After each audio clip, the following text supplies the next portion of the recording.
Benvenuti, oggi è mercoledì 15 maggio 2024. Il sole sorge alle 5.51 e tramonta alle 20.02. La luna si leva alle 12.24 e cala alle 2. Oggi si celebra Sant'Isidoro.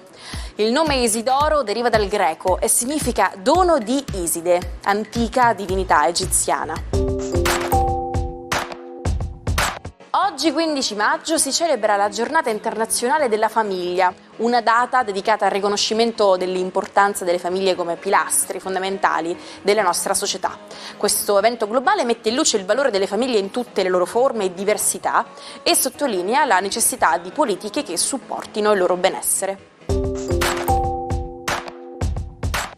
Sono 39 le candeline per la tuffatrice Tania Cagnotto. Figlia d'arte, mamma e papà campioni nella stessa disciplina, è l'unica italiana ad aver vinto una medaglia d'oro mondiale nei tuffi, oltre ad essere la tuffatrice europea col maggior numero di podi in carriera.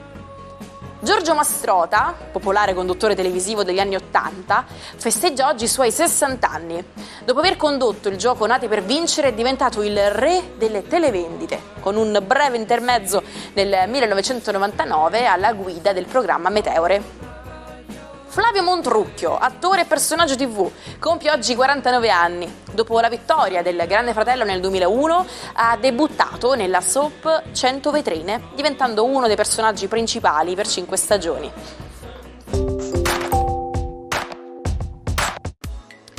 Offrire cure mediche gratuite alle vittime della guerra e della povertà. Promuove i valori della pace, della solidarietà e il rispetto dei diritti umani. Con questi obiettivi, il 15 maggio del 1994, il medico Gino Strada, assieme alla moglie Teresa e un altro gruppo di amici e colleghi, ha fondato l'associazione umanitaria Emergency. La loro prima missione è stata in Ruanda e da allora Emergency ha continuato a salvare vite in tutto il mondo.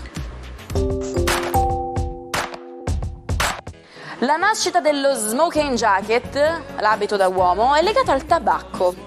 Veniva fornita agli ospiti inglesi di fine Ottocento per evitare che l'odore del tabacco impregnasse l'abito. Questa giacca da fumo è diventata poi un'icona dell'eleganza maschile. Buongiorno ai 12, oggi Mercurio entra in Toro, si fa di terra, è pratico, in perfetto accordo con la Luna, vediamo cosa succede nello zodiaco.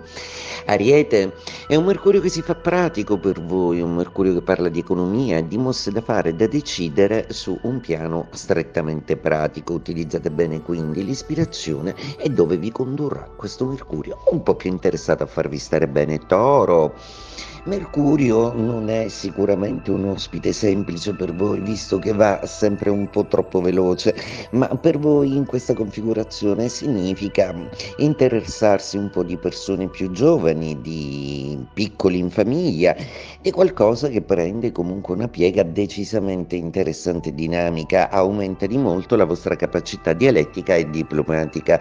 Gemelli, Mercurio si eclissa nel regno del Toro, che per voi è la 12ª casa, quindi un Mercurio più emotivo, un Mercurio che ha bisogno di risposte e di cercarle negli affetti. State certi che le troverete. Cancro, la giornata di oggi è una giornata che prevede una luna amica e perfettamente in trigono al novello Mercurio in Toro, ed ecco configurarsi per voi una giornata fatta di ispirazione, di patti, di contratti, di accordi che potete siglare in una maniera assolutamente vincente. Leone, è una luna molto pratica quella di oggi, che vi obbliga ad avere una valutazione economica un pochino più rigida, sia sulle vostre spese sia sulla vostra economia, ma i conti a cui le stelle alludono non sono solo quelli pratici o economici, hanno a che fare con tutta una serie di effetti di ritorno su persone e su qualcosa professionalmente che probabilmente non è andata come vi aspettavate. Vergine, la luna è splendida oggi e Mercurio è amico, quindi un bellissimo trigono dal Toro con Mercurio. La luna ospite nei vostri gradi, una luna che parla di romanticità, che vi spinge a lanciarvi in questioni affettive decisamente più dinamiche e che fanno più parte della vostra natura.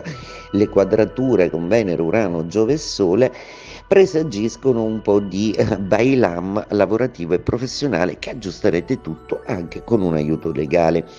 Bilancia, la giornata di oggi è una giornata che prevede una luna molto emotiva e le sorprese emozionali della luna che vi suggeriscono che il passato è un po' alle spalle. Mercurio ha finalmente finito di farvi dispetti, non è più in opposizione e quindi torna il via libera ad una comunicazione più serena e meno rigida. Scorpione, Mercurio per voi entra in opposizione, quindi diminuisce la capacità dialettica e discorsiva, ma la luna vi soccorre prontamente dal cielo amico della Vergine e vi dà comunque tutta l'emozione di un qualcosa che ha a che fare con amici ed affetti pieni di calore per voi. Sagittario, oggi perdete il trigono di Mercurio che non è più in Ariete e la quadratura della luna non vi facilita le cose, un po' di stanchezza, di dispersione e soprattutto al lavoro una questione importante da definire. Capricorno, giornata oggi che prevede una certa concentrazione da parte vostra proprio perché la luna è amicissima in Vergine, Mercurio lo avrete vostro alleato per un bel po' nel suo passaggio in Toro, un Mercurio di trigono è proprio quello che vi fa puntare in alto, piccole entrate economiche.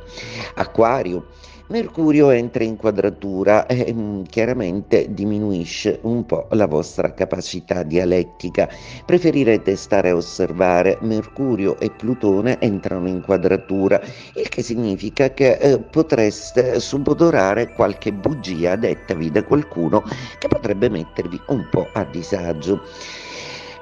Pesci, la giornata di oggi è una giornata con Mercurio amico e Venere contro. Essendo in opposizione in Vergine, la Luna vi darà qualche piccolo pensiero affettivo oggi.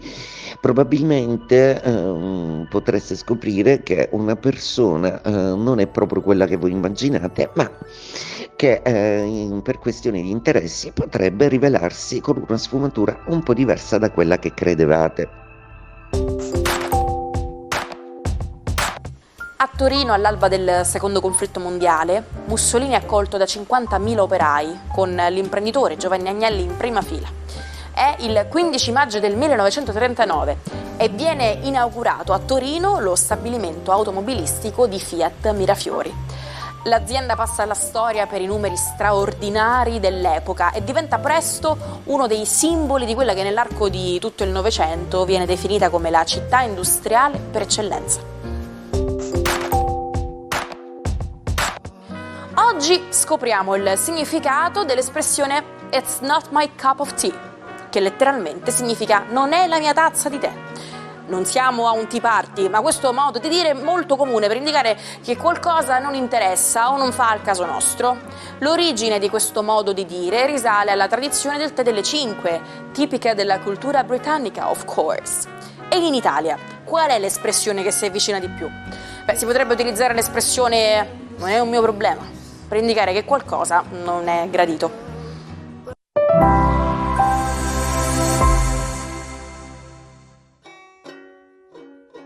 Come fare per recuperare tutti gli episodi di Almanacco che avete perso? Nessun problema, ci trovate on demand su YouTube sul canale Sicilia Play. Il matto del giorno è il compositore Glenn Gould. Quest'uomo era un vero genio della musica e nessun altro pianista riusciva a suonare come lui. Ma aveva delle abitudini un po' strane, come canticchiare durante le esibizioni e suonare seduto su un piccolo sgabello come se fosse un bambino. Questo comportamento gli valse molte critiche, ma Gould non si arrese. Decise di ritirarsi dalle scene quando aveva appena 32 anni per migliorare ancora di più.